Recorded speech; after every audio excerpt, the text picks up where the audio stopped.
The movie kicks off on July 4, 2026. The President of the United States, President Montgomery, played by a visibly exhausted Paul Rudd, is about to give a standard, boring Independence Day speech. Suddenly, every screen on Earth glitches. No, it's not a Netflix outage. A massive, neon-pink spaceship shaped like a giant croc shoe parks itself right over Washington, D.C. Out steps the alien ambassador, Zorblax.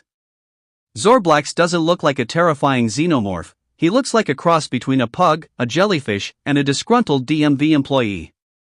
He takes the microphone and makes the grand announcement. People of Earth, we have been watching you for millennia. We hid in your oceans. We disguised ourselves as your influencers. But today is Disclosure Day. Also, we need to borrow your Wi-Fi because our galactic roaming charges are insane.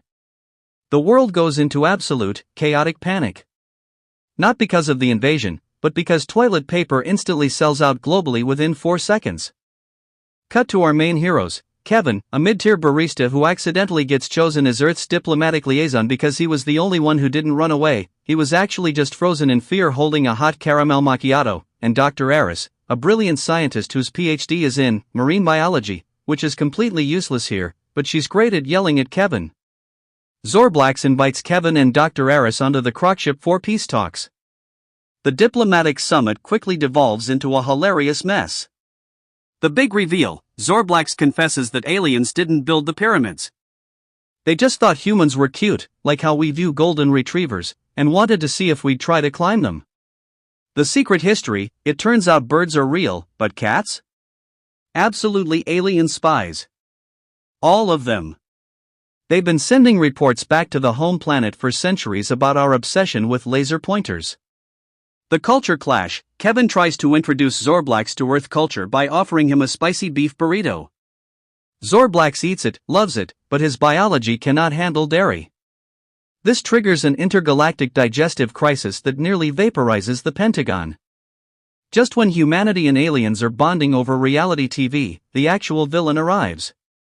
Enter Supreme Commander Vidocq, Zorblax's boss.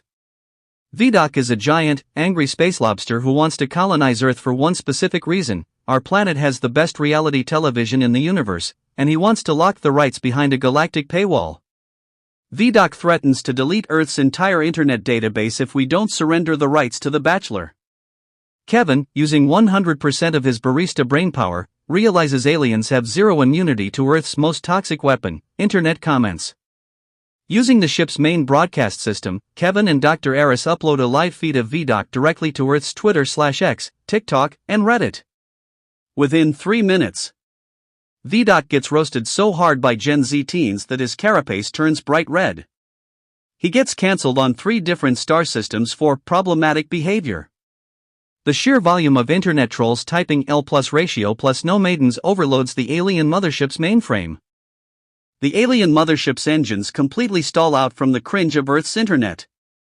Defeated and deeply embarrassed, Commander Vidocq flees back to the Andromeda Galaxy to cry in a dark room. Zorblax decides to stay on Earth. The movie ends 2 months later on a wholesome, goofy note. Zorblax is now a permanent co-host on The View. Kevin gets promoted to Senior Regional Manager of Intergalactic Coffee Relations.